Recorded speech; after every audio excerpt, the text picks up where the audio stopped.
नमस्कार। आशुतोष सर की क्लास में आपका स्वागत है।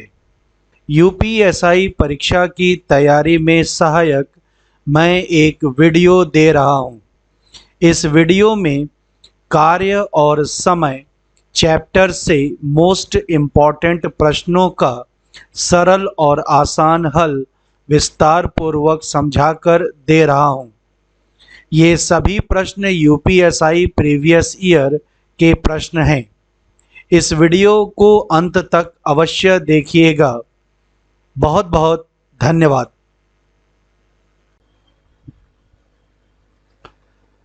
10 व्यक्ति 10 दिनों में एक मकबरे का निर्माण कर सकते हैं। दुर्भाग्य से पहले दिन केवल एक कार्यकर्ता उपलब्ध होता है। दूसरे दिन 2 और शामिल होते हैं। काम पूरा होने तक प्रतिदिन 2 कार्यकर्ताओं के शामिल होने का सिलसिला जारी रहता है। मकबरा बनाने में कितने दिन लगेंगे? आइए सबसे पहले प्रश्न को समझने का प्रयास करते हैं। 10 व्यक्ति 10 दिन में एक मकबरे का निर्माण कर सकते हैं। तो यहाँ पर कुल कार्य की मात्रा कितनी है ये ज्ञात करना जरूरी है। तो कुल कार्य की मात्रा होती है व्यक्तियों की संख्या गुणे दिनों की संख्या, अर्थात कुल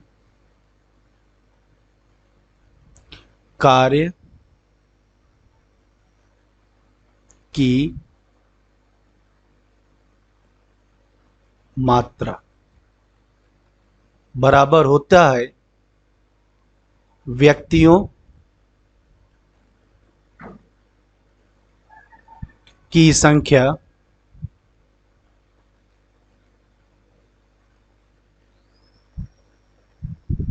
गुणे दिनों की संख्या।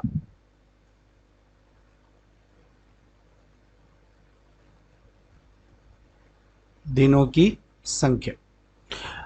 तो इस प्रकार यहां पर कुल कार्य की मात्रा क्या होगा? व्यक्तियों की संख्या 10 और दिनों की संख्या 10। तो कुल कार्य की मात्रा 100।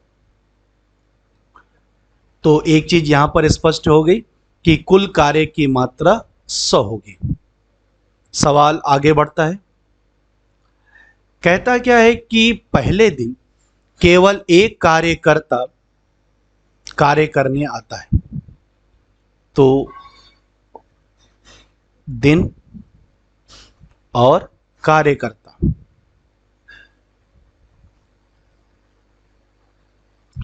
तो पहले दिन केवल एक कार्यकर्ता काम करता है। दूसरे दिन 2 और शामिल हो जाते हैं। दूसरे दिन एक पहले से काम करता है, 2 और शामिल हो जाते हैं। तो दूसरे दिन कार्यकर्ताओं की संख्या 3 हो जाती है। फिर तीसरे दिन कार्यकर्ताओं की संख्या 2 और बढ़ जाती है, 5 हो जाएगा।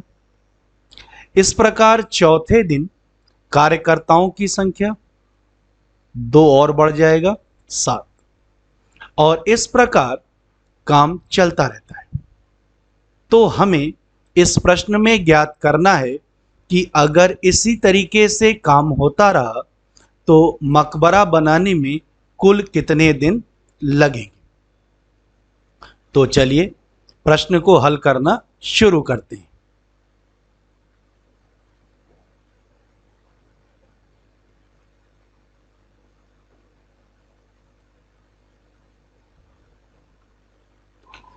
कुल कार्य की मात्रा, यहां पर एक कंसेप्ट यूज करेंगे। कुल कार्य की मात्रा बराबर व्यक्तियों की संख्या गुणे दिनों की संख्या। तो अपने प्रश्न में कुल कार्य की मात्रा होगा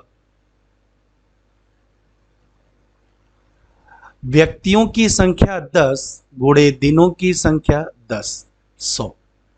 यानी कुल कार्य की मात्रा 100। अब इसी कार्य को करना है, लेकिन करने का तरीका इस प्रकार है कि पहले दिन एक व्यक्ति कार्य करेगा, दूसरे दिन दो और बढ़ जाएंगे, 3, इस प्रकार से सिलसिला जारी होगा। तो कुल कार्य की मात्रा, तो पहले दिन कितना काम होगा? व्यक्तियों की संख्या 1 होगी और दिन 1, तो पहले दिन कार्य की मात्रा कितनी होगी? 1 गुणे 1।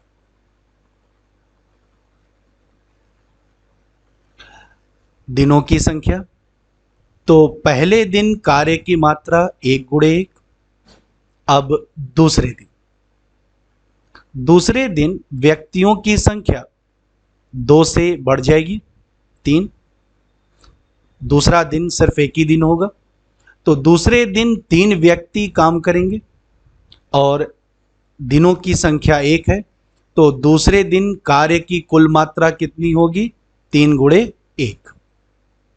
तो दूसरे दिन का कार्य इस प्रकार, तीसरे दिन व्यक्तियों की संख्या 2 से बढ़ जाएगी, 3 2 5। तीसरा दिन सिर्फ एक दिन होगा, तो तीसरे दिन की कार्य की मात्रा 5 गुणे 1।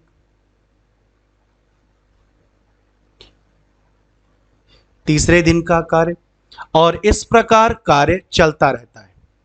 तो हम मान लेते हैं कि कार्य n दिन में समाप्त होता है, ठीक है।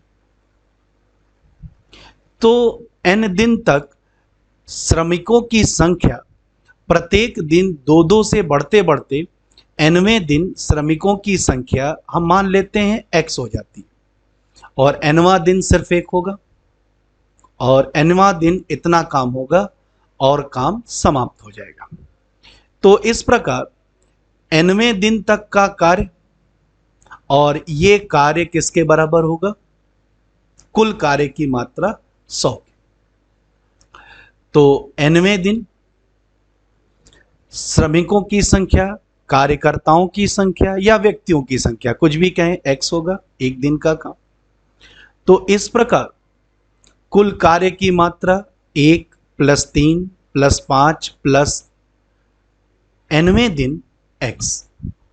हम देख रहे हैं कि ये जो श्रृंखला है, ये जो श्रृंखला बन रही है, ये क्या हो रही है? 1 से शुरू होकर क्रमिक विषम संख्याओं की श्रृंखला बन रही है लगातार। तो 1 से शुरू होकर के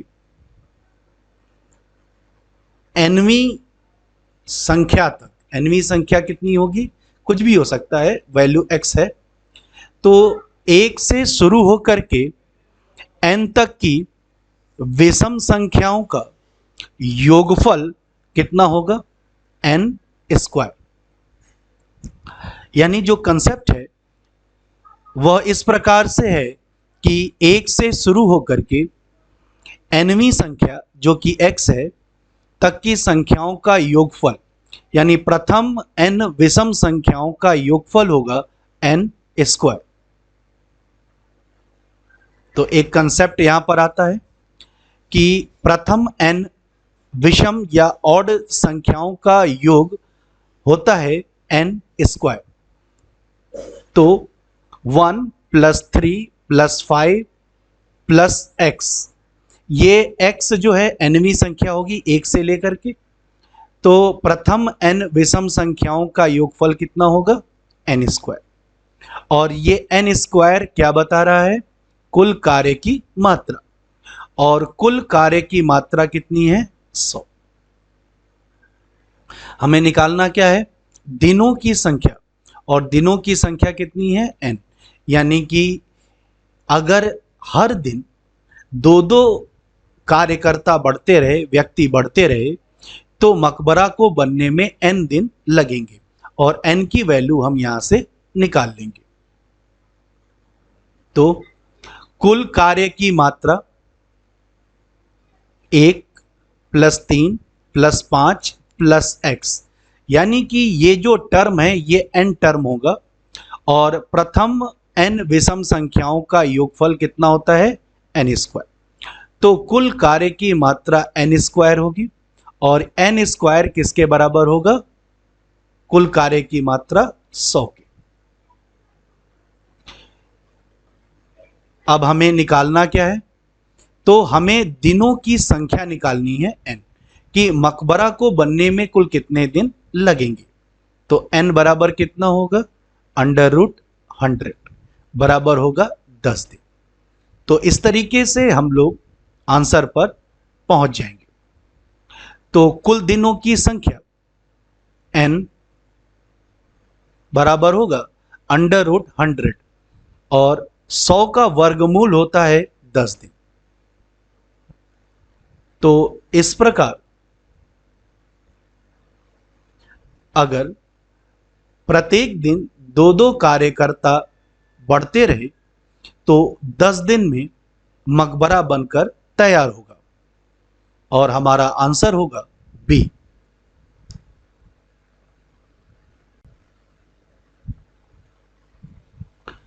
हरि एक काम का 25% हिस्सा 5 दिनों में कर सकता है। इस काम से 20 गुना बड़ा काम करने में उसे कितने दिन लगेंगे। आइए प्रश्न को समझने का प्रयास करते हैं। जब प्रश्न में कार्य की स्पष्ट मात्रा ना दी हो तो कुल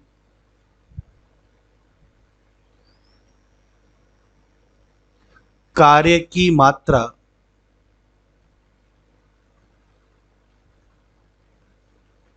को हम लोग एक मानते हैं।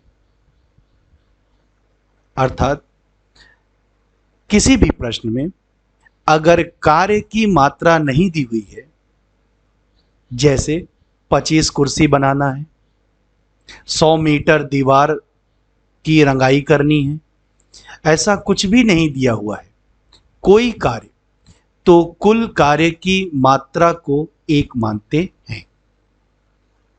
कंसेप्ट आगे बढ़ता है और दूसरा कंसेप्ट आता है कि कोई व्यक्ति W1 काम को अगर D1 दिन में करता है तो वही व्यक्ति W2 काम को D2 दिन में करेगा। तो हरि किसी काम का, एक काम का 25% हिस्सा, तो एक का 25% कितना होता है, 25%। एक का 25% होता है और ये कार्य 5 दिन में करता है। सवाल आगे बढ़ा, कहता है कि उसी कार्य का 20 गुना, तो एक का 20 गुना 20 होगा, हरि कितने दिन में करेगा, तो x दिन में करेगा। तो हम लोग इस समीकरण को हल करके x की वैल्यू निकाल लेंगे जो कि हमारा आंसर होगा। तो चलिए प्रश्न को हल करना शुरू करते हैं।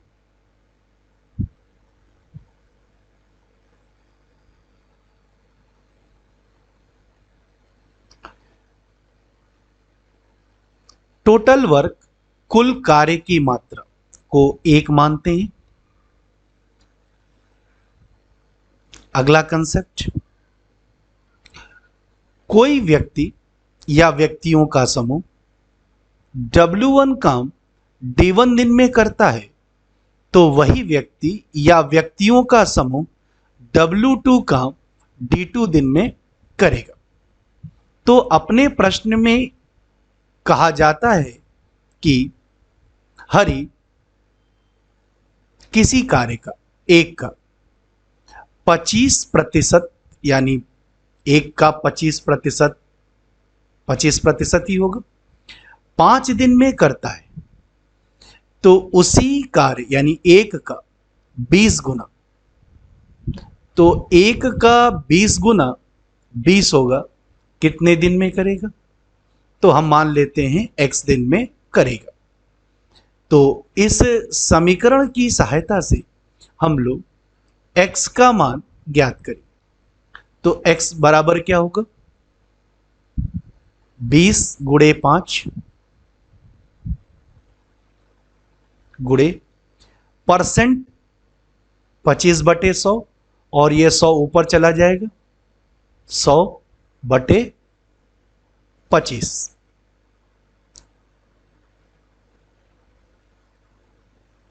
और 25 चौक 100, 5 चौक 20, तो 20 गुणे 20 400। तो इस प्रकार हरि उसी कार्य का 20 गुना 400 दिन में पूरा करेगा, और हमारा आंसर होगा डी।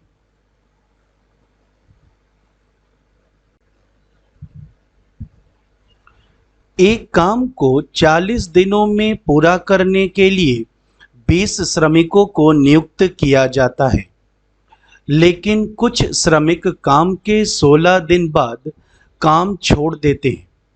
शेष श्रमिक उस काम को उसके आरंभ से 46 दिन में पूरा करते हैं। 16 दिनों तक कितने श्रमिक ने काम छोड़ दिया था? आइए सबसे पहले हम लोग प्रश्न को समझने का प्रयास करते हैं। प्रश्न में कार्य की स्पष्ट मात्रा नहीं दी हुई है, तो जब प्रश्न में कार्य की स्पष्ट मात्रा नहीं दी हुई होती है तो कुल कार्य की मात्रा, कुल कार्य की मात्रा बराबर होता है व्यक्तियों की संख्या गुणे दिनों की संख्या। 20 व्यक्ति 40 दिन में काम पूरा करते हैं, तो कुल कार्य की मात्रा होगा व्यक्तियों की संख्या 20, और ये 20 व्यक्ति कितने दिन में काम करते हैं? 40 दिन में, तो कुल कार्य की मात्रा होगा 800। प्रश्न आगे बढ़ता है। काम शुरू होता है, 16 दिन के बाद कुछ श्रमिक काम छोड़ करके चले जाते हैं, अर्थात 20 श्रमिकों ने 16 दिन तक कार्य किया। तो 20 श्रमिकों का 16 दिन का कार्य क्या होगा? तो व्यक्तियों की संख्या गुणे दिनों की संख्या। तो 20 व्यक्तियों ने 16 दिन तक कार्य किया, क्योंकि 16 दिन के बाद ही कुछ श्रमिक कार्य छोड़ करके चले गए। तो 20 श्रमिकों का 16 दिन का कार्य की मात्रा होगी 20 गुणे 16।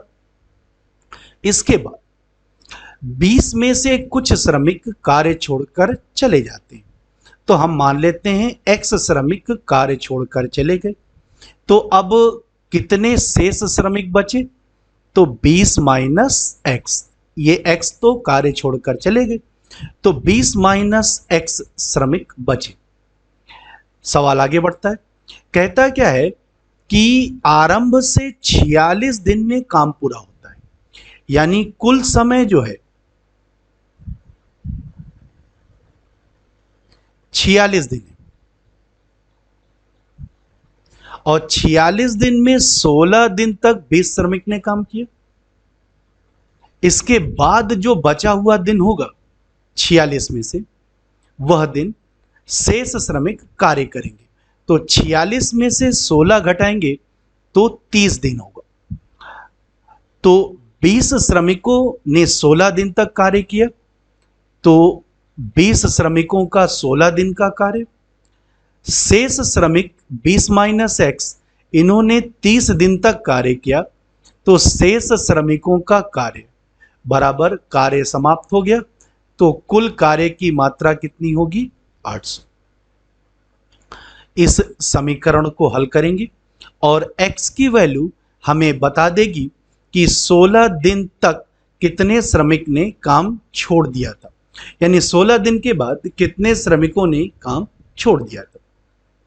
तो चलिए प्रश्न को हल करना शुरू करते हैं। कंसेप्ट, कुल कार्य की मात्रा बराबर होता है व्यक्तियों की संख्या गुणे दिनों की संख्या। तो कुल कार्य की मात्रा, प्रश्न कहता है कि 20 श्रमिक 40 दिन में काम खत्म करते हैं तो कुल कार्य की मात्रा 800। 20 श्रमिकों ने कार्य करना शुरू किया, 16 दिन तक इन्होंने कार्य किया और इसके बाद कुछ श्रमिक कार्य छोड़कर चले गए। बाकी श्रमिकों ने कार्य को आगे बढ़ाया और कार्य 40 दिन की बजाय 46 दिन में संपन्न हुआ। तो इस प्रकार हमारा जो कुल समय होगा वो 46 दिन होगा। यानी कि जब 20 श्रमिक कार्य करते तो कार्य 40 दिन में होता, लेकिन 16 दिन के बाद कुछ श्रमिक कार्य छोड़कर चले गए तो अब टोटल जो टाइम लगेगा वो 46 दिन लगेगा, यानी कुल समय 46 दिन होगा। सवाल आगे बढ़ता है, तो आरंभ से 16 दिन तक 20 श्रमिक कार्य करेंगे क्योंकि 16 दिन के बाद ही कुछ श्रमिक कार्य छोड़कर जाते हैं। तो 20 श्रमिक 16 दिन तक कार्य करते हैं। 16 दिन के बाद हम मान लेते हैं x श्रमिक कार्य छोड़कर चले गए, तो कितने श्रमिक बचे? तो 20 माइनस x, ये शेष श्रमिक होगी जो बचे, और ये शेष श्रमिकों ने कार्य को आगे बढ़ाया और उन्होंने कार्य को पूरा किया। तो हमारे पास कुल समय कितना है? 46 दिन।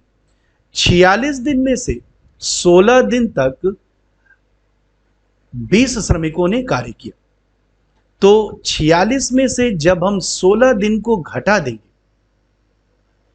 तो जो दिन बचेगा वो शेष श्रमिकों को मिलेगा। यानी कुल समय 46 में से 16 दिन को घटा देंगे क्योंकि 16 दिन तक 20 श्रमिकों ने कार्य किया, 16 दिन तो गुजर गए। अब इसके बाद जो दिन बचेगा वो शेष श्रमिकों को मिलेगा, तो 46 दिन में से 16 दिन माइनस कर देंगे, तो 46 माइनस 16 अर्थात 30 दिन शेष श्रमिकों को मिलेगा। तो 20 श्रमिकों का 16 दिन का काम और शेष श्रमिकों का 30 दिन का काम बराबर कितना होगा? कुल कार्य की मात्रा 800। अब इस समीकरण को हल करेंगे और x की वैल्यू बताएगी कि कितने श्रमिक कार्य छोड़ करके चले गए। आइए समीकरण को हल करना शुरू करते हैं। तो 46 में से 16 गए तो कितने बचेंगे? 30। अब ये टर्म बन गए और इस टर्म में हम देखते क्या है, 0 कॉमन है, तो 0 को काट देंगे। इस तरीके से 0 हमारे कैंसिल हो जाएंगे, तो हमारी अभिव्यक्ति कुछ इस तरीके से दिखाई देगी। 0 हट गया तो 16 दूनी 32, यहां पर 3 और 880 में बदल गया। इसके बाद हम लोग करेंगे क्या कि 3 का ब्रैकेट में गुणा कर देंगे, तो हमारी नई अभिव्यक्ति कुछ इस प्रकार दिखाई देगी। 32 3 से गुणा होगा तो 20 3 60 माइनस 3x बराबर 80। इसके बाद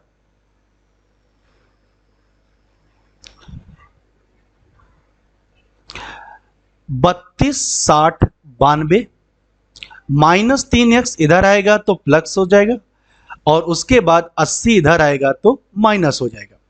तो 3x बराबर 92 माइनस 80। 92 में से 80 घटेगा तो कितना हो जाएगा? 12 हो जाएगा। इसके बाद से 3x बराबर 12, तो x बराबर कितना हो जाएगा? 3 चौक 12, तो x की वैल्यू कितनी हो जाएगी? 4। तो हम कह सकते हैं कि 16 दिन के बाद 4 श्रमिक कार्य छोड़कर चले गए और हमारा आंसर होगा ए। दो महिलाएं अनु और मनु एक कढ़ाई डिजाइन पर काम कर रही हैं। वे दोनों अगर एक साथ काम करती हैं तो लगने वाले समय की तुलना में अगर मनु अकेले काम करती है तो उसे डिजाइन को पूरा करने के लिए 8 घंटे अधिक की आवश्यकता होगी।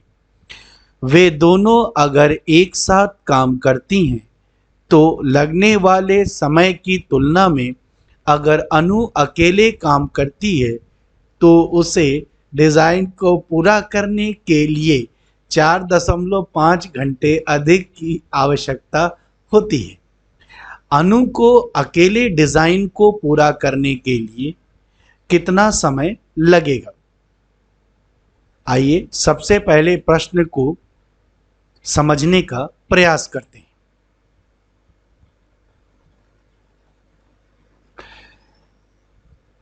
एक नया कंसेप्ट आता है अलोन टाइम।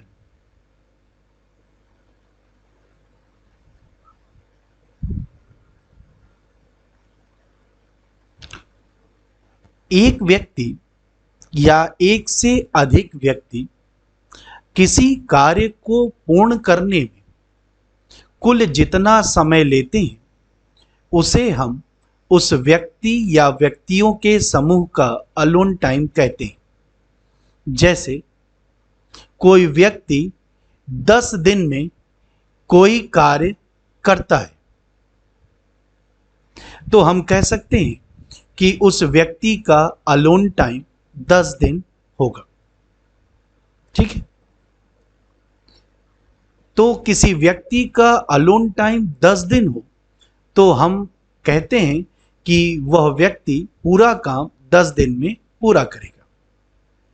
इसके बाद एक दूसरा कंसेप्ट, किसी भी व्यक्ति का एक दिन का कार्य एक दिन का कार्य तो किसी भी व्यक्ति का एक दिन का कार्य होता है 1 अलोन टाइम। जैसे कोई व्यक्ति का अलोन टाइम 10 दिन है, यानी 10 दिन में वो पूरा काम समाप्त कर रहा है, तो एक दिन का कार्य होगा 1/10 भाग, यानी कि कुल कार्य का 1/10 भाग एक दिन में पूरा करेगा। तो दो कंसेप्ट हम लोगों ने समझा। एक अलोन टाइम, अलोन टाइम का अर्थ होता है कि संपूर्ण कार्य कितने दिन में समाप्त हो रहा है। ये एक व्यक्ति या एक से अधिक व्यक्ति के लिए लागू होता है। अब एक दिन का कार्य, किसी व्यक्ति का एक दिन का कार्य या दो व्यक्ति का एक दिन का कार्य निकालना है तो 1 अलोन टाइम, यानी 10 दिन अलोन टाइम है तो एक दिन में कितना काम करेगा, तो कुल कार्य का 1/10 भाग। चलिए अब प्रश्न की ओर बढ़ते हैं। अनु और मनु एक कढ़ाई डिजाइन पर काम कर रही हैं। वे दोनों अगर एक साथ काम करती हैं तो अनु और मनु एक साथ काम करती हैं तो दोनों मिलकर काम को कितने दिन में पूरा करेंगी? तो जितने भी दिन या घंटे में काम को पूरा करेंगी उसे हम उसका अलोन टाइम मानेंगे। तो हम मान लेते हैं अनु और मनु मिलकर के x घंटे में काम को पूरा करती हैं, तो इनका अलोन टाइम x घंटे होगा। तो सवाल आगे बढ़ा तो कहते क्या है कि अगर अनु और मनु दोनों मिलकर जितना समय लेती हैं उससे मनु 8 घंटे अधिक समय लेती है, यानी अनु और मनु दोनों मिलकर के काम को पूरा करने में x घंटे लेती हैं, तो मनु अगर अकेले काम करती है तो उसी काम को पूरा करने में x + 8 घंटे लेगी। सवाल फिर आगे बढ़ता है, कहता क्या है कि अनु जो है वह अनु और मनु दोनों मिलकर जितना समय लेती हैं x घंटे, उससे 4.5 घंटा अधिक समय लेती हैं। यानी अनु अकेले पूरा काम 4.5 घंटे में पूरा करेगी। तो इस प्रकार अनु और मनु का अलोन टाइम x घंटे, मनु x प्लस 8 घंटे, अनु x प्लस 4.5 घंटे अलोन टाइम, अर्थात अनु अकेले काम को x प्लस 4.5 घंटे में पूरा करेगी, मनु अकेले x प्लस 8 घंटे में पूरा करेगी, और अनु और मनु दोनों मिलकर के कार्य को x घंटे में पूरा करेंगे। सवाल है कि अनु अकेले कार्य करे, डिजाइन को पूरा करने की कोशिश करे, तो उसे कितना समय लगेगा। तो हमारा आंसर कितना होगा, x प्लस 4.5 घंटे। यानी x निकल जाए तो हमारा आंसर प्राप्त हो जाएगा। तो अपने प्रश्न को हल करने के लिए हमें अनु, मनु और मनु का 1 घंटे का काम निकालना है। एक दिन या 1 घंटे का काम होता है 1 अलोन टाइम। तो अनु का 1 घंटे का काम कितना होगा, x plus 4.5 alone time. Manu का 1 घंटे का काम x प्लस 8। तो अनु और मनु का 1 घंटे का काम बराबर अनु और मनु दोनों का 1 घंटे का काम 1/x। इस समीकरण को हल करेंगे और x का मान निकाल लेंगे, और उस x के मान को हम इसमें रख देंगे x प्लस 4.5, और इस तरीके से अनु का अलोन टाइम अर्थात अनु पूरा काम कितने घंटे में पूरा करेगी वो निकल आएगा। तो चलिए प्रश्न को हल करना शुरू करते हैं।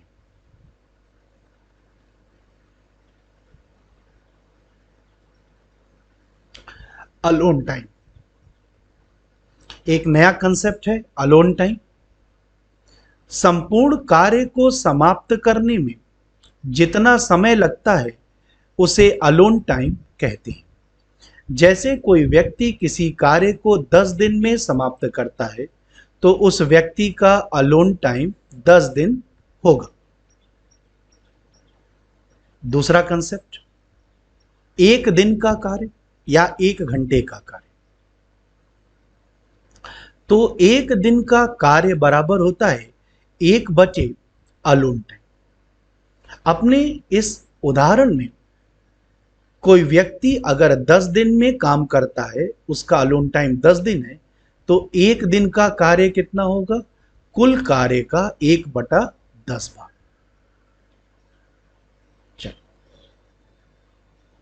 अनु और मनु दोनों मिलकर के अगर कार्य करती हैं तो हम मान लेते हैं कि अनु और मनु दोनों मिलकर कार्य को x घंटे में पूरा करेंगे।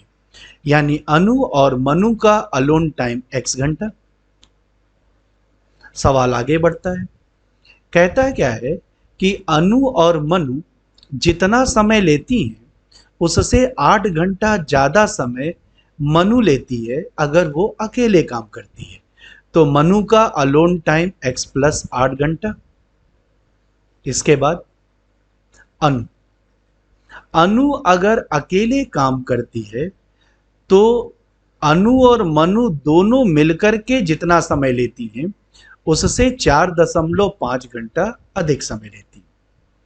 तो इस प्रकार हमें अनु और मनु दोनों का अलोन टाइम, मनु का अलोन टाइम और अनु का अलोन टाइम ज्ञात हो गया। हमें प्रश्न में ज्ञात क्या करना है कि अनु अकेले संपूर्ण कार्य कितने घंटे में पूरा करेगी। तो x प्लस 4.5। तो अगर x की वैल्यू आ जाती है तो हम यहां रख करके आंसर को ज्ञात कर सकते हैं। अब x की वैल्यू निकालने के लिए हम इस कंसेप्ट का प्रयोग करेंगे। तो 1 घंटे का कार्य या 1 दिन का कार्य बराबर होता है 1 अलोन टाइम। तो अनु का एक घंटे का कार्य कितना होगा? 1/x plus 4.5। मनु का एक घंटे का कार्य 1/x प्लस 8। तो जोड़ देंगे तो अनु और मनु दोनों का एक घंटे का कार्य, तो अनु प्लस मनु का एक घंटे का कार्य 1/अलोन टाइम x। तो इस तरीके से एक समीकरण प्राप्त हो जाएगा।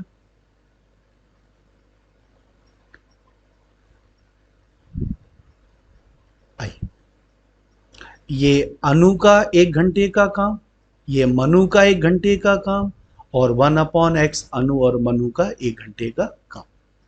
इसके बाद करेंगे क्या कि हम लोग LHS का एलसीएम ले लेंगे। x प्लस 4.5 गुणे x प्लस 8, इससे भाग लगाएंगे तो ये कट जाएगा, तो x प्लस 8, और x प्लस 8 से भाग लगाएंगे तो ये कट जाएगा, तो ये बचेगा x प्लस 4.5 बराबर 1/x।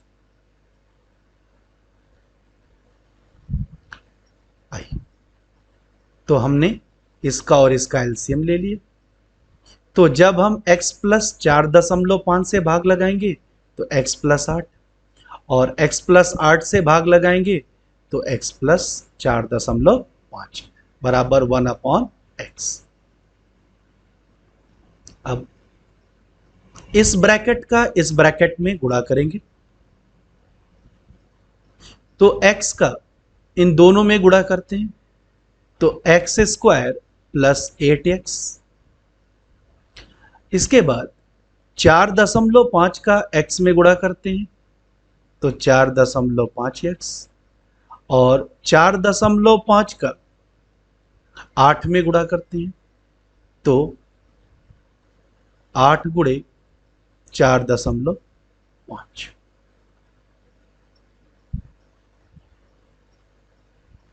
ठीक है, चलिए आगे बढ़ते हैं।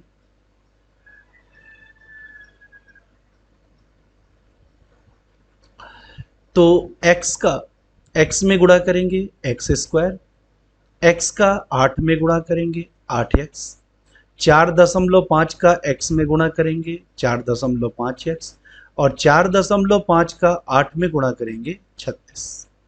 इसके बाद इस x का गुणा यहां करेंगे और 1 से इसमें मल्टीप्लाई करेंगे, तो 1 से मल्टीप्लाई करने पर कोई फर्क नहीं पड़ता है,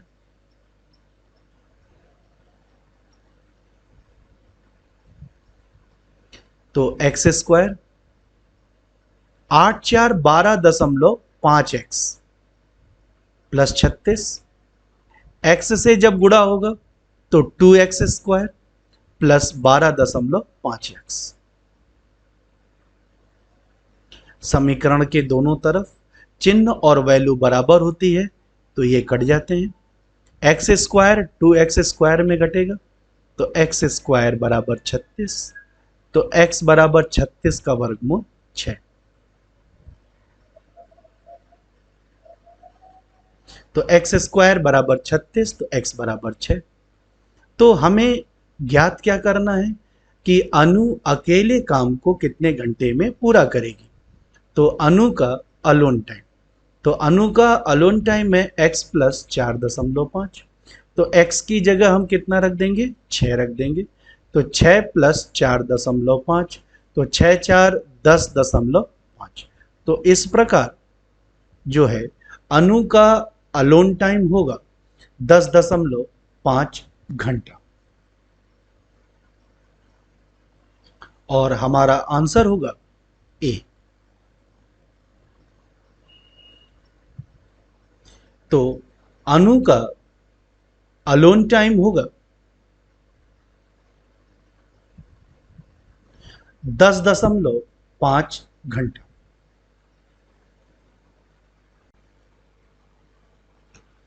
एक आदमी, एक औरत और एक लड़का किसी काम को क्रमशः 3, 6 और 24 दिन में कर सकते हैं। तो कितने लड़कों को एक दिन में एक आदमी और एक महिला को काम पूरा करने के लिए सहायता करना चाहिए? आइए सबसे पहले प्रश्न को समझने का प्रयास करते हैं। एक आदमी अकेले किसी काम को 3 दिन में पूरा कर सकता है। एक औरत अकेले किसी काम को 6 दिन में पूरा कर सकती है और एक लड़का अकेले किसी काम को 24 दिन में पूरा कर सकता है। तो ये 3, 6 और 24 को हम अलोन टाइम कहेंगे। यानी एक आदमी का अलोन टाइम 3 दिन, एक औरत का अलोन टाइम 6 दिन और एक लड़के का अलोन टाइम 24 दिन। अब दूसरा कंसेप्ट, एक दिन का कार्य। तो एक दिन का कार्य होता है, एक दिन का कार्य बराबर होता है 1 अपॉन अलोन टाइम।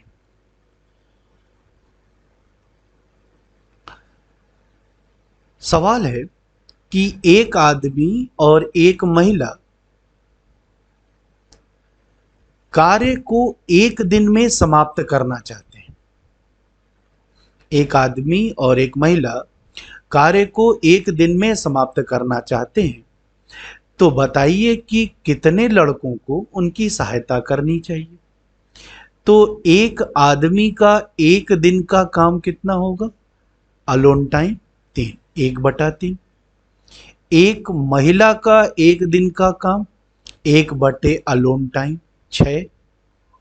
और हम मान लेते हैं कि x लड़के सहायता करते हैं, तो x लड़कों का एक दिन का काम, तो 1 अपॉन एक लड़के का एक दिन का काम, यानी 1 अपॉन अलोन टाइम 1/24। तो एक आदमी का एक दिन का काम 1/3, एक औरत का एक दिन का काम 1/6 और यक्स लड़कों का एक दिन का काम यक्स गुणे 1/24। चूंकि सभी ने मिलकर के काम को समाप्त कर दिया, इसीलिए बराबर 1। अब हम इस समीकरण को हल करेंगे और x की वैल्यू को ज्ञात करेंगे और ये x की वैल्यू हमको बताएगी कि कितने लड़कों ने एक आदमी और एक महिला की सहायता की। तो चलिए प्रश्न को हल करना शुरू करते हैं।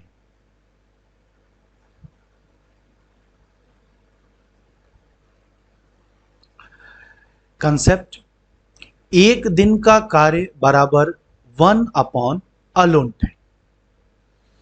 एक आदमी और एक औरत मिलकर एक दिन में कार्य को समाप्त करने का प्रयास करते हैं। सवाल है कितने लड़कों को उनकी सहायता करनी चाहिए कि एक दिन में कार्य समाप्त हो जाए?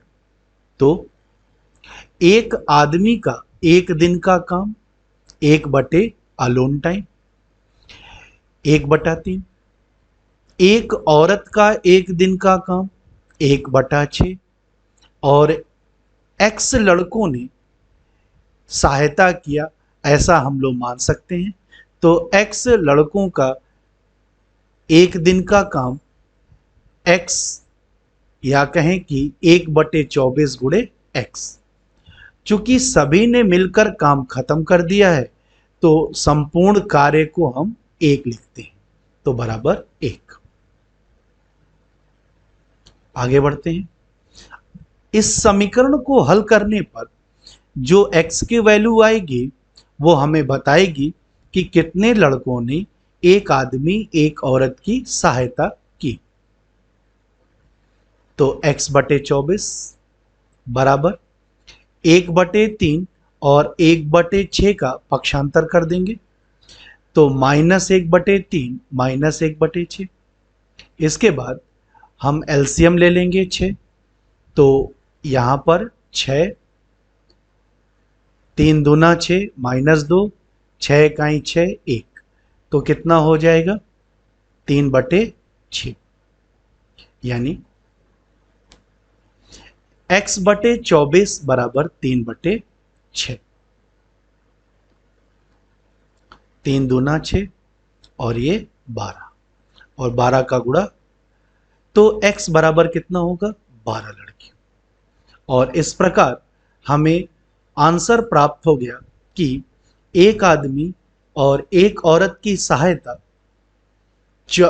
माफ कीजिए 12 लड़के करेंगे ताकि संपूर्ण कार्य एक दिन में समाप्त हो जाए।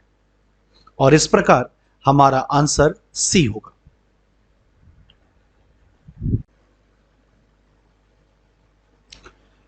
तीन professor doctor Ram, doctor Radha और डॉक्टर कला एक विषय की उत्तरलिपियों का मूल्यांकन कर रहे हैं। डॉक्टर राम डॉक्टर राधा की तुलना में 40% अधिक सक्षम हैं, जो डॉक्टर कला से 20% अधिक सक्षम है। डॉक्टर राम डॉक्टर राधा की तुलना में मूल्यांकन का कार्य पूरा करने के लिए 10 दिन कम लेते हैं। डॉक्टर राम मूल्यांकन का कार्य शुरू करते हैं और 10 दिन तक काम करते हैं और उसके बाद डॉक्टर राधा उस काम को जारी रखती हैं।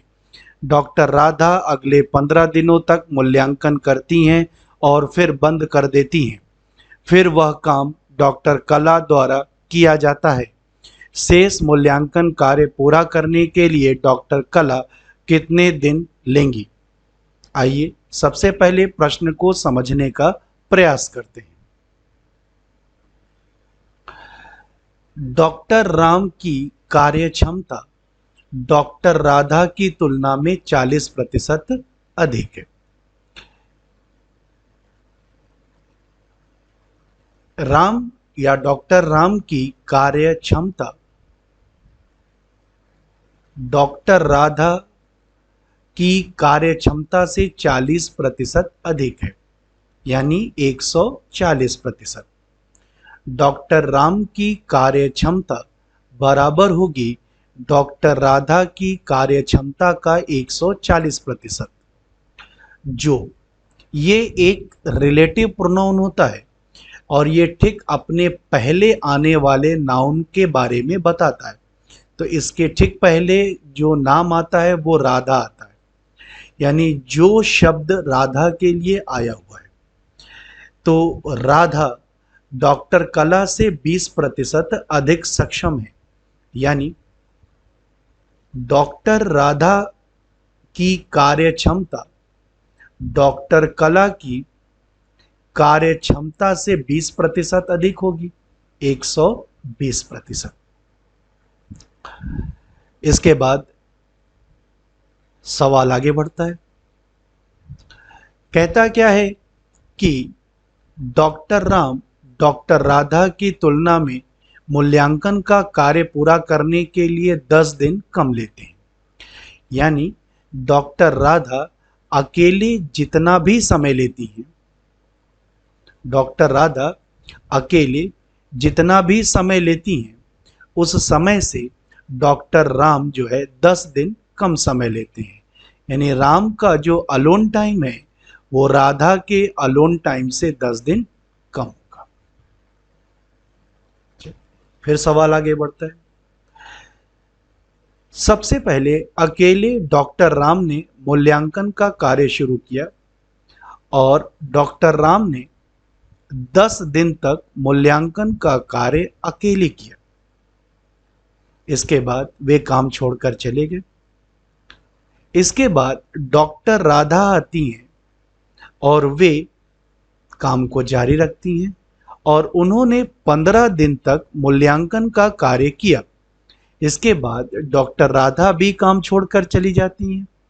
इसके बाद डॉक्टर कला आती हैं और वे शेष काम को पूरा कर देती हैं। तो प्रश्न यही है कि डॉक्टर कला शेष मूल्यांकन कार्य कितने दिन में पूरा करेंगी? तो हम मानते हैं x दिन में पूरा करेंगी। तो डॉक्टर राम का 10 दिन का कार्य, डॉक्टर राधा का 15 दिन का कार्य और डॉक्टर कला का x दिन का कार्य बराबर 1, यानी कि कार्य पूरा हो गया। ठीक है। तो 10 दिन का काम निकालने के लिए हमें क्या चाहिए? डॉक्टर राम का अलोन टाइम। इसी तरह राधा का भी जो है 15 दिन का काम निकालना है, तो क्या चाहिए? 15 बटे अलोन टाइम। और कला का x दिन का कार्य की मात्रा चाहिए, तो कला का भी जो है अलोन टाइम चाहिए। यानी अब हम लोगों की जो प्राथमिकता होगी वो ये होगी कि डॉक्टर राम, डॉक्टर राधा और डॉक्टर कला अकेले संपूर्ण कार्य कितने दिनों में पूरा कर सकते हैं, यानी उनका अलोन टाइम। तो चलिए प्रश्न को हल करना शुरू करते हैं।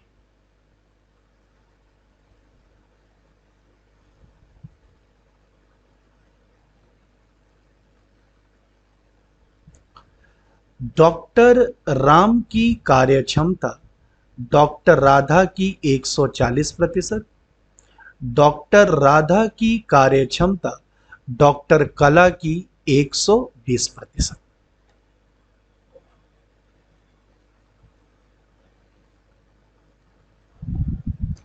राम और राधा की कार्यक्षमता के बीच अनुपात तो 140 बटे 100, तो 20 सते 20 25। तो डॉक्टर राम और डॉक्टर राधा की कार्य क्षमता में अनुपात 7:5। डॉक्टर राधा और डॉक्टर कला की कार्य क्षमता में अनुपात बटे 100, तो 20 क्षण और 20 25, 6/5। तो डॉक्टर राम और डॉक्टर राधा और डॉक्टर कला की कार्य क्षमता के बीच अनुपात है। जब हम कार्य क्षमता के बीच अनुपात को पलट देते हैं, यानी उनका व्युत्क्रमानुपात निकालते हैं, तो वह अलोन टाइम के बीच अनुपात में बदल जाता है। यानी राम और राधा की कार्य क्षमता के बीच अनुपात को पलट दें 5/7, तो डॉक्टर राम और डॉक्टर राधा के अलोन टाइम के बीच अनुपात में बदल जाता है। इसी प्रकार राधा और कला की कार्य क्षमता के बीच अनुपात को पलट दें 5/6, तो राधा और कला के अलोन टाइम के बीच अनुपात में बदल जाता है। तो हम फ्रैक्शन को पलट देंगे तो हमें अलोन टाइम के बीच अनुपात ज्ञात हो जाएगा।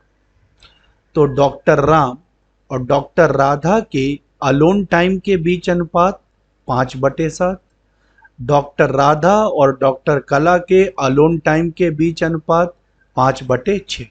इसको पलट दिया और इसको पलट दिया। अब हम लोग राम के अलोन टाइम, राधा के अलोन टाइम और कला के अलोन टाइम के बीच में अनुपात निकालेंगे। अलोन टाइम के बीच अनुपात निकालेंगे। कैसे निकालते हैं उसे देखते हैं।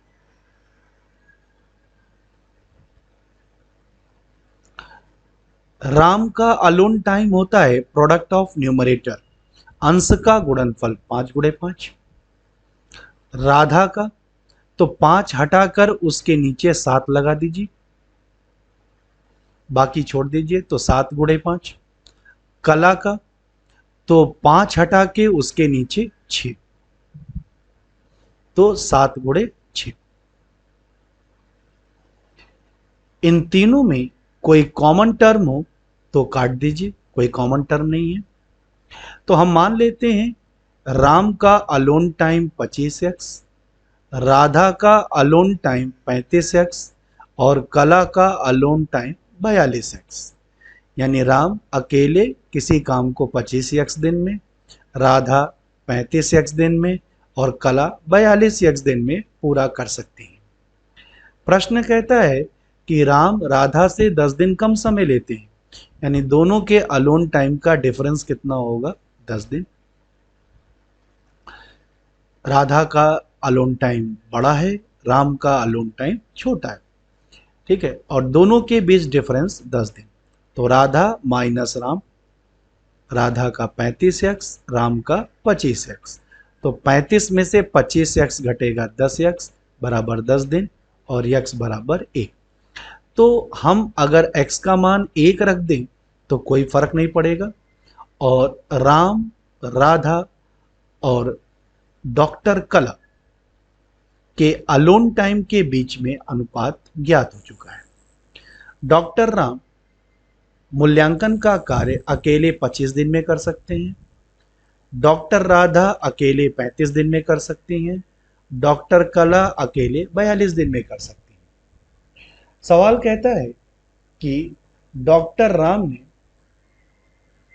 10 दिन ही काम किया, तो 10 दिन की कार्य की मात्रा क्या होती है?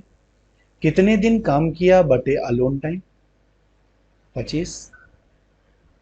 डॉक्टर राधा ने 15 दिन काम किया, तो 15 दिन का काम 15 बटे 35, और डॉक्टर कला ने शेष कार्य को पूरा कर दिया, तो x बटे 42, क्योंकि काम पूरा हो गया बराबर है। तो x की वैल्यू हमारा क्या होगी? आंसर हो जाएगी।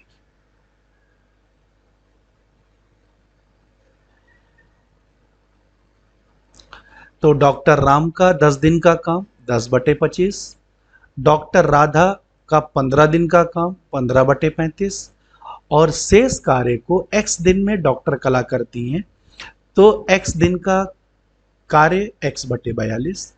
तो डॉक्टर राम का कार्य प्लस डॉक्टर राधा का कार्य प्लस डॉक्टर कला का कार्य बराबर कार्य पूरा हो चुका है, इसलिए 1। 2 से काट दें या 5 से, 5 दूनी 10, 5 25, 2 बटे 5। इसके बाद से 5 से, 5 तिया 15, 5 सते 35, 3 बटे 5, और 2 बटे 5 और 3 बटे 7 का पक्षांतर हम राइट साइड कर देंगे।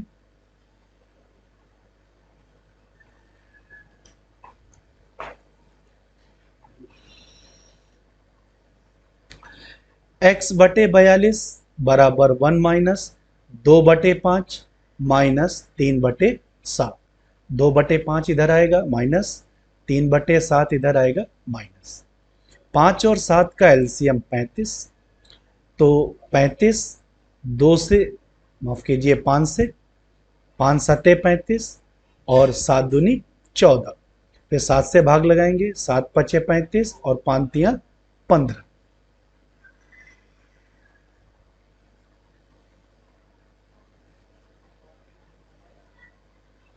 माइनस 29, 35 में से 29 घटाएंगे तो 6 बटे 35, x बटे 42 बराबर 6 बटे 35। 5 से, 7 से, 7 पचे 35, 7 छन 42, 6 चार के 36 बटे 5, और 36 बटे 5 ऊपर नीचे 2 से गुणा कर दीजिए, तो 36 दूनी 72 और नीचे 5 दूनी 10, तो 72 बटे 10 का मतलब कितना होता है? 7.2। यानी कि डॉक्टर कला शेष मूल्यांकन का कार्य 7.2 दिन में पूरा करेंगे, और इस प्रकार हमारा जो आंसर होगा वह बी होगा।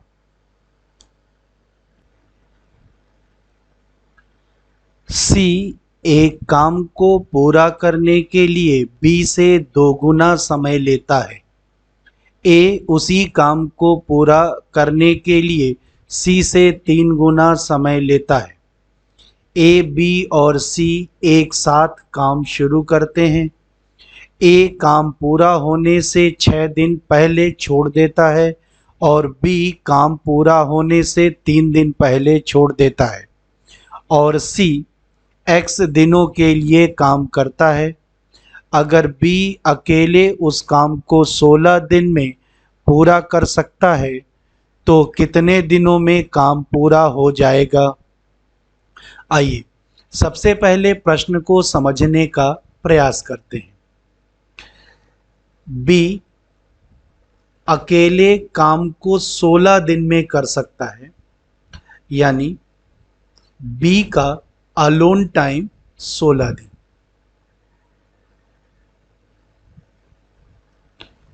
आगे बढ़ते हैं। सी एक काम को पूरा करने के लिए बी से 2 गुना समय लेता है, तो बी 16 दिन लेता है, तो सी काम को पूरा करने के लिए 32 दिन लेगा। सवाल फिर आगे बढ़ता है। ए उसी काम को पूरा करने के लिए सी से 3 गुना समय लेता है, यानी ए का अलोन टाइम या संपूर्ण कार्य को पूरा करने में लिया गया समय सी का 3 गुना होगा, तो 32 का 3 गुना 96 दिन। तो इस प्रकार ए, बी और सी का अलोन टाइम ज्ञात हो गया। सवाल आगे बढ़ता है। ए, बी और सी एक साथ काम शुरू करते हैं, तो ये लकीर कार्य के प्रारंभ का दिन और ये लकीर कार्य की समाप्ति का दिन। ए, बी और सी ये तीनों पहले दिन प्रारंभ से ही कार्य पर मौजूद थे, एक साथ कार्य शुरू करते हैं। सी एक्स दिनों के लिए काम करता है, यानी कि सी जब तक काम नहीं खत्म होता है तब तक काम करता रहता है। सी एक्स दिन तक कार्य करता है, क्योंकि सी को बीच में छोड़कर जाने की बात प्रश्न में नहीं हो रही। ए और बी के बारे में स्पष्ट हो रहा है कि जिस दिन काम खत्म होता है उससे 6 दिन पहले ए काम छोड़ देता है, यानी 6 दिन पहले ए काम छोड़ देता है।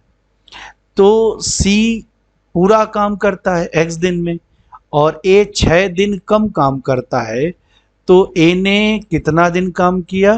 तो एक्स से 6 दिन कम काम करेगा, एक्स माइनस 6 दिन। इसी तरीके से बी के लिए कहता है कि 3 दिन पहले, जिस दिन काम खत्म होना होता है उससे 3 दिन पहले काम छोड़ के चला जाता है, तो एक्स की तुलना में 3 दिन कम काम करेगा। तो निश्चित रूप से जो है बी एक्स माइनस 3 दिन कार्य करेगा। तो सवाल इस तरीके से हो गया कि ए, बी, सी ने कार्य शुरू किया। सी जब तक काम नहीं खत्म होता है एक्स दिन तक काम करता है। ए जिस दिन काम खत्म होता है 6 दिन पहले काम छोड़ देता है, यानी 6 दिन काम कम करता है, एक्स माइनस 6 दिन काम करता है। बी जिस दिन काम खत्म होता है 3 दिन पहले काम छोड़ देता है, यानी एक्स माइनस 3 दिन काम करता है। तो ए का एक्स माइनस 6 दिन का काम, बी का एक्स माइनस 3 दिन का काम और सी का एक्स दिन का काम बराबर 1। और इस तरीके से हम लोग एक समीकरण प्राप्त करेंगे जहां से x की वैल्यू निकालेंगे और x की वैल्यू ही बताएगा कि काम कितने दिनों में पूरा होगा। तो चलिए प्रश्न को हल करना शुरू करते हैं। तो बी का अलोन टाइम 16 दिन, सी का अलोन टाइम बी से दूना दिन है तो 32 दिन और ए का अलोन टाइम सी का 3 गुना है तो 32 तिया 96 दिन। आई ये लकीर कार्य के प्रारंभ का दिन और ये लकीर कार्य की समाप्ति का दिन या कहें आखिरी दिन। सी चूंकि शुरू से अंत तक रहता है तो इन दो लकीरों के बीच जो है गैप x दिन का होगा, यानी C अंतिम समय तक कार्य पर बना रहा। A, B, C तीनों ने मिलकर कार्य शुरू किया। C x दिन तक कार्य पर रहा। A 6 दिन पहले, जिस दिन काम खत्म होता है, ये कार्य समाप्ति का दिन है, उससे 6 दिन पहले काम छोड़कर चला गया। तो A ने कुल कितना दिन काम किया? तो x माइनस 6 दिन कम यानी 6। B 3 दिन पहले काम छोड़ करके चला गया, तो B कितने दिन काम करेगा? x से 3 दिन कम काम करेगा, x माइनस 3। तो A x माइनस 6 दिन तक कार्य करेगा, B 3 दिन कम काम करेगा, तो B x माइनस 3 दिन तक कार्य करेगा। वहीं C पूरा x दिन तक, जब तक काम खत्म नहीं हो जाता तब तक कार्य करेगा। आगे बढ़ते हैं। A का x माइनस 6 दिन का काम, तो कितने दिन काम किया बटे अलोन टाइम? B ने कितने दिन काम किया? x माइनस 3 बटे अलोन टाइम 16। और C ने कितने दिन काम किया बटे अलोन टाइम 32। तो ये जो फ्रैक्शन है, ये A, B और C के कार्य की मात्रा को बता रहा है। A के कार्य की मात्रा, B के कार्य की मात्रा, C के कार्य की मात्रा। तो A, B और C के कार्य की मात्रा का योग बराबर 1 करते हैं जब कार्य पूर्ण हो जाए। अब x की वैल्यू निकालना है, तो एलसीएम कितना हो जाएगा? 96। तो 96 से 96 में भाग लगाएंगे तो एक बार, तो x माइनस 6। 16 छके 96, 6x माइनस 6 3 18, 32 तिया 96, तो 3x।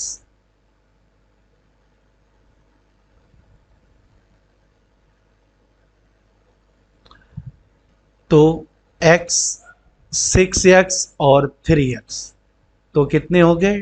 10x माइनस 24 बराबर 96।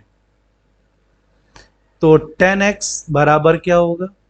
96 प्लस 24।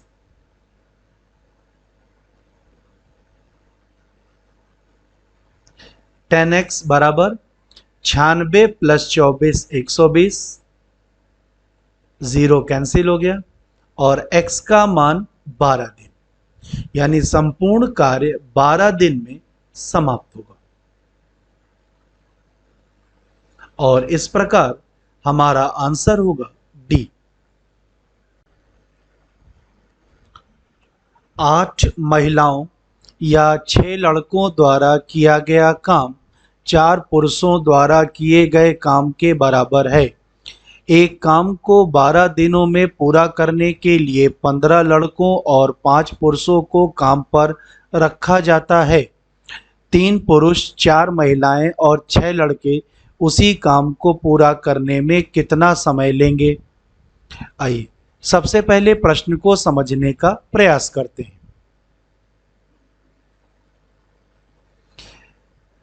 4 पुरुष जितना काम करते हैं उतना ही काम 8 महिलाएं करती हैं, और उतना ही काम 6 लड़के करते हैं। यानी 4 पुरुष को कार्य पर लगाया जाए, या 8 महिलाओं को कार्य पर लगाया जाए, या 6 लड़कों को कार्य पर लगाया जाए, बराबर कार्य की मात्रा संपन्न होगी। यानी 4 पुरुष बराबर 8 महिला बराबर 6 लड़के। सवाल आगे बढ़ता है कि 15 लड़के और 5 पुरुष काम को 12 दिन में पूरा करते हैं। यानी 5 पुरुष और 15 लड़के काम को 12 दिन में करते हैं। फिर आगे सवाल बढ़ता है कि 3 पुरुष 4 महिलाएं और 6 लड़के मिलकर के उसी काम को कितने दिन में करेंगे। तो सबसे पहले हमें पुरुष महिला और लड़के को एक जाति में बदलना होगा। तो हमने निर्णय लिया कि हम सभी को महिलाओं में बदलेंगे। तो पहला काम यहाँ पर ये होगा कि पुरुष महिला और लड़कों की कार्य क्षमताओं को एक जाति की कार्य क्षमता में बदलिए। तो पुरुष और लड़कों की कार्य क्षमता को हम महिलाओं की कार्य क्षमता में बदलेंगे। इसके लिए क्या करना होगा, सवाल को कैसे हल करना होगा, ये सब हम लोग आगे देखेंगे। तो चलिए प्रश्न को हल करना शुरू करते हैं।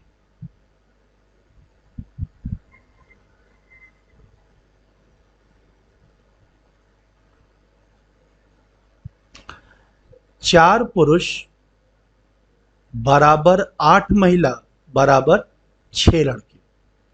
इसमें कॉमन 2 है, 2 चौक 8, 2 तिया 6। 2 पुरुष 4 महिलाएं और 3 लड़के बराबर है। अब हम देखेंगे कि एक पुरुष कितनी महिला के बराबर है। तो इसके लिए हम इसका प्रयोग करेंगे। तो 2 पुरुष बराबर 4 महिला, तो 1 पुरुष बराबर 2 दूनी 4। एक पुरुष 2 महिलाओं के बराबर कार्य करते हैं। इसी प्रकार एक लड़का कितनी महिलाओं के बराबर कार्य करेगा। तो 3B बराबर 4W। तो एक लड़का बराबर होगा 4/3 महिला के, यानी एक लड़का 4/3 महिलाओं के बराबर कार्य करेगा।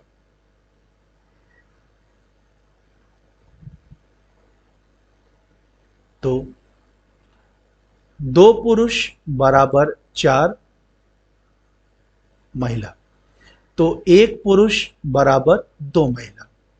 इसी तरीके से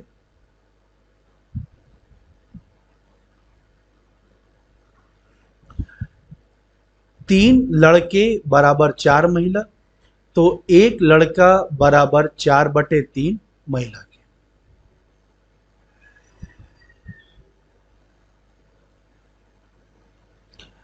5 पुरुष और 15 लड़के कितनी महिलाओं के बराबर होंगे।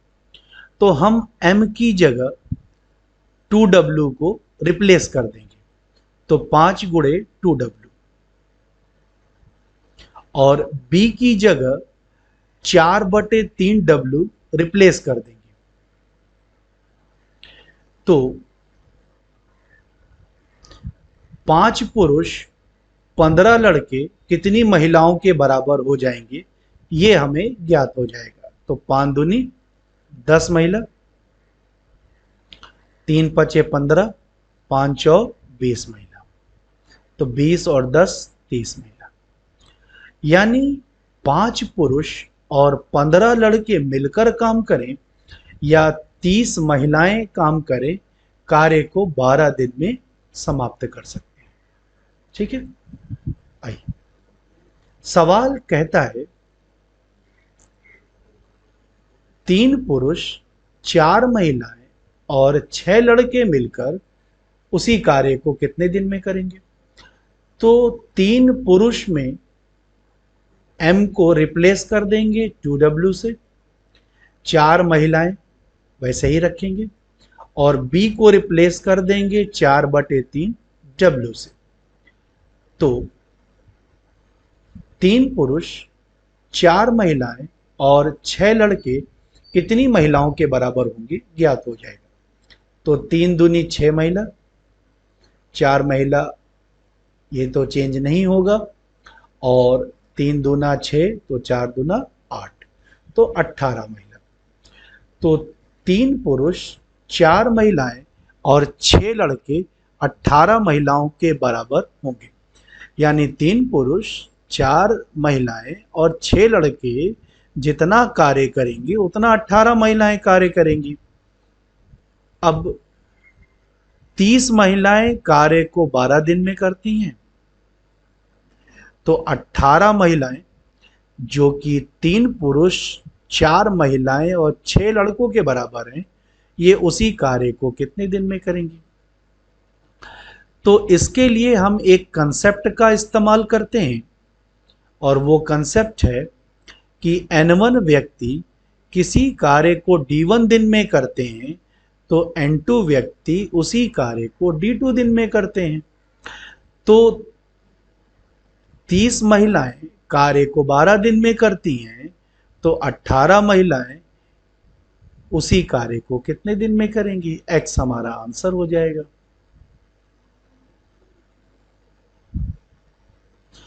तो 30 महिलाएं 5 पुरुष 15 लड़कों के बराबर है, ये कार्य को 12 दिन में करती हैं। 3 पुरुष 4 महिलाएं और 6 लड़के 18 महिलाओं के बराबर होंगे, तो ये 18 महिलाएं उसी कार्य को कितने दिन में करेंगी?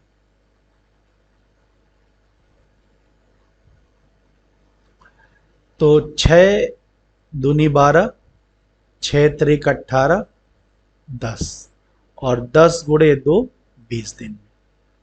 अर्थात 3 पुरुष 4 महिलाएं और 6 लड़के मिल करके उसी कार्य को 20 दिन में पूरा करेंगे, और इस प्रकार हमारा आंसर बी होगा। कैलाश एक काम को जितने समय में करता है, ऋचा उस काम को उससे आधे समय में कर सकती है। संजय उसी काम को ऋचा द्वारा लिए गए 1/3 समय में कर सकता है। वे तीनों 30 दिनों तक उस पर काम करते हैं, जिसके बाद कैलाश छोड़ देता है। संजय और ऋचा और 18 दिनों में शेष कार्य को पूरा करते हैं। अकेले ऋचा को कुल कार्य पूरा करने के लिए कितने दिन लगेंगे? आइए सबसे पहले प्रश्न को समझने का प्रयास करते हैं। कैलाश एक काम को जितने समय में करता है, उससे आधे समय में ऋचा उसी काम को पूरा कर देती है। ठीक है ना? तो कैलाश का अलोन टाइम, ऋचा का अलोन टाइम और संजय के अलोन टाइम में रेशियो बैठाएंगे। तो कैलाश किसी काम को मान लेते हैं 1 दिन में करता है, तो ऋचा आधे समय में कर सकती है। जितना समय कैलाश लेता है, तो 1 का आधा आधा होगा। और संजय ऋचा द्वारा जितना भी समय लिया है उसके 1/3 समय में करेगी। तो ऋचा 1/2 समय ले रही है, तो इसका 1/3। अब हम इसको सरल करेंगे। 1/1/2/1/6। तो अब हम 6 एलसीएम लेकर ऊपर गुणा कर दें, तो 6 6/2 और 6/6, तो 6:3:1। कैलाश ऋचा और संजय के अलोन टाइम के बीच में अनुपात 6:3:1 हो गया। यानी कैलाश, ऋचा और संजय जितने समय में अकेले काम कर सकते हैं, उस समय के बीच अनुपात 6:3:1 है। सवाल आगे बढ़ता है। ये कार्य के प्रारंभ का दिन और ये कार्य की समाप्ति का दिन। कैलाश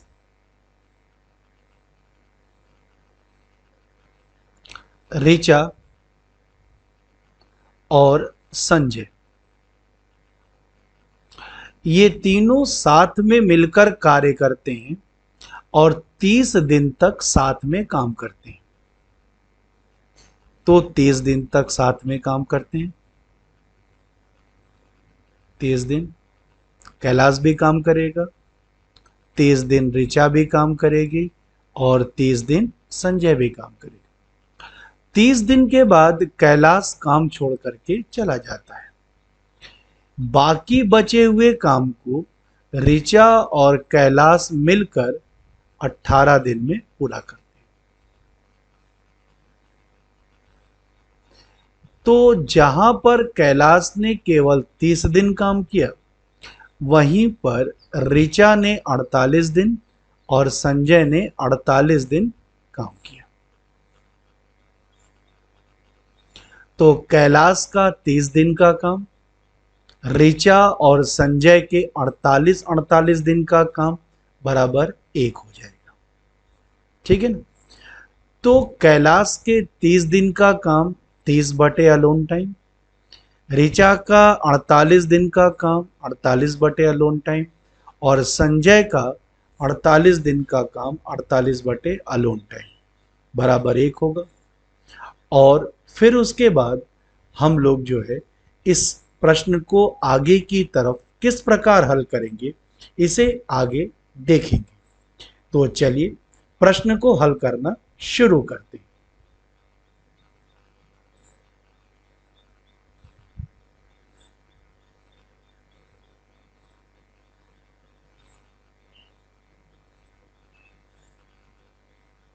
कैलाश, ऋचा और संजय के अलोन टाइम में अनुपात।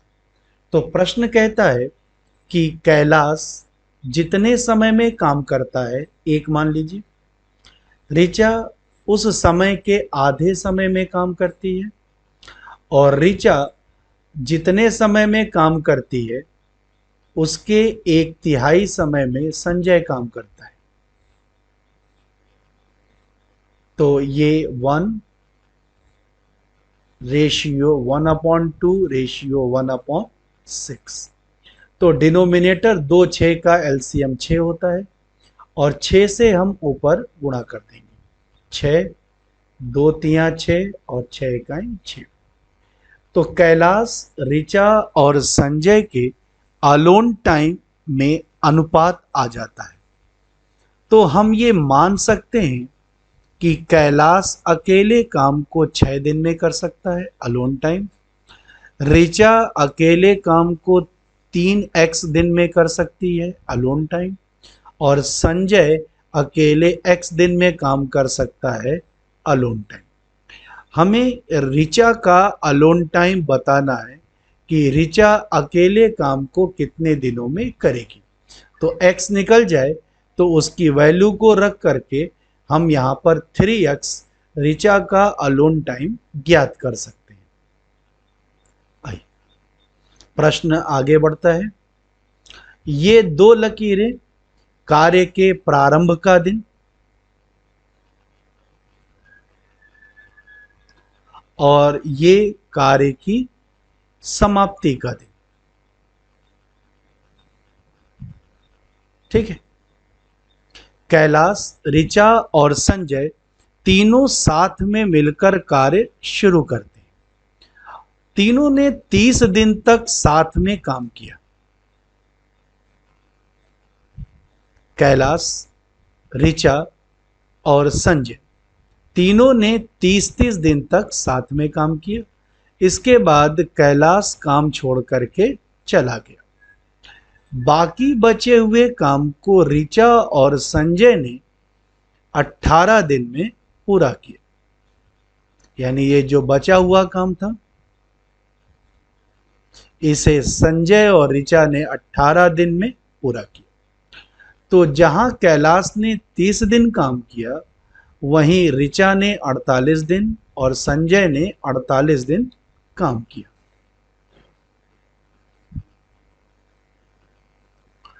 आइए, कैलाश का 30 दिन का कार्य, तो कितने दिन कार्य किया बटे कैलाश का अलोन टाइम। 6x। इसी प्रकार ऋचा ने 48 दिन काम किया बटे अलोन टाइम। इसी प्रकार संजय ने 48 दिन काम किया बटे अलोन टाइम। तो हमें ये तीन भिन्न प्राप्त होते हैं। ये कैलाश ने कितना कार्य किया 30 दिन में, यह फ्रैक्शन बताता है। ऋचा ने 48 दिन में कितना कार्य किया, यह फ्रैक्शन बताता है। और संजय ने 48 दिन में कितना काम किया, यह फ्रैक्शन बताता है। तो कैलाश, ऋचा और संजय के कार्यों का योगफल बराबर 1 रखते हैं जब कार्य पूरी तरह समाप्त हो जाता है। इसके बाद इस समीकरण को हल करके x की वैल्यू निकालेंगे। 6 पचे 30, 5 बटे x, 16 तिया 48, 16 बटे x और 48 बटे x। तो x कॉमन हो गया या कहें x एलसीएम हो गया। तो 5 + 16 + 48 बराबर 69। तो x की वैल्यू कितनी हो गई, 69। सवाल ये है कि ऋचा अकेले संपूर्ण कार्य कितने दिनों में पूरा करेगी। तो 3x। तो x की वैल्यू को हम यहां पर रख देंगे। तो ऋचा का अलोन टाइम यानी ऋचा संपूर्ण कार्य कितने दिनों में करेगी, 3x। और x की जगह हम रख सकते हैं 69। तो 3 गुणे 69 बराबर 207 दिन, यानी ऋचा अकेले संपूर्ण कार्य को 207 दिन में पूरा करेगी। और इस प्रकार हमारा आंसर होगा सी।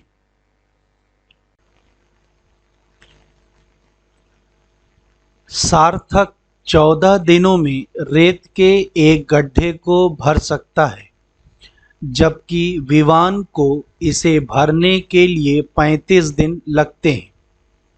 अली 12 दिनों में एक भरे हुए रेत के गड्ढे को पूरा खाली कर सकता है।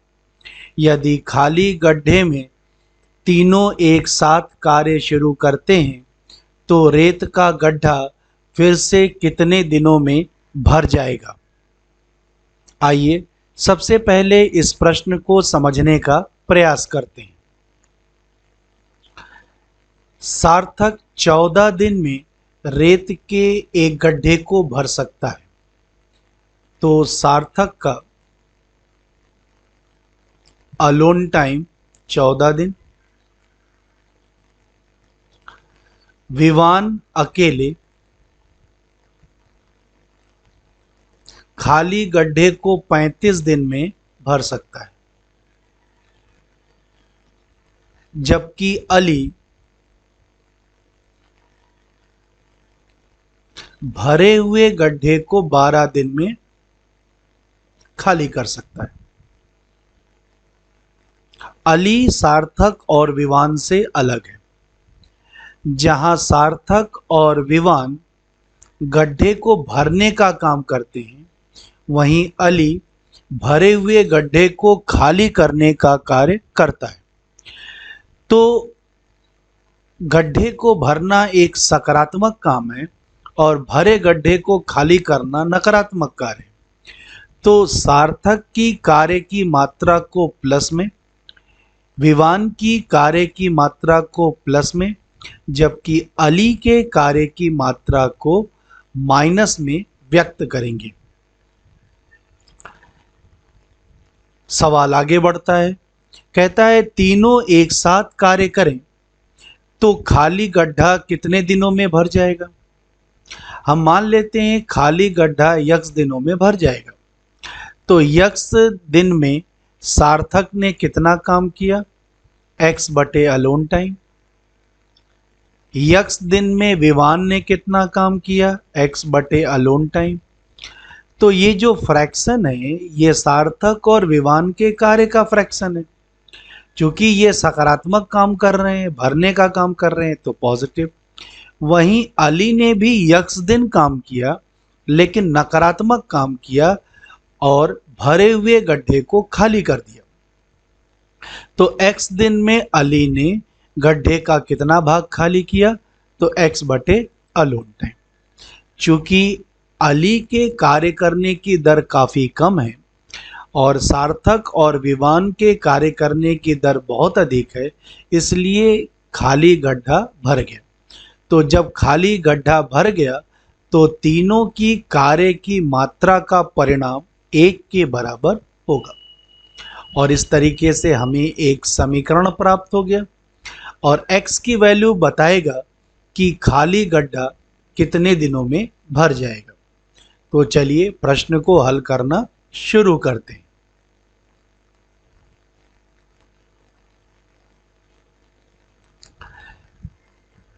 हम मान लेते हैं रेत के गड्ढे को भरने में लगा कुल समय x दिन।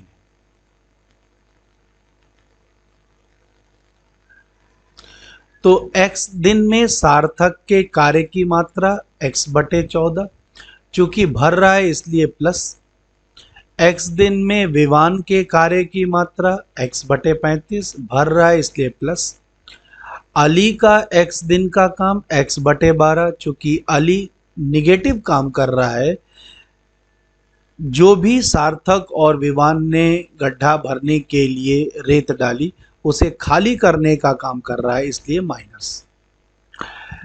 चूंकि सार्थक और विवान के आगे अली के कार्य करने की दर कमजोर है, इसलिए खाली गड्ढा भर जाएगा और चूंकि खाली गड्ढा भर रहा है इसलिए कार्य की मात्रा को +1 से लिखेंगे।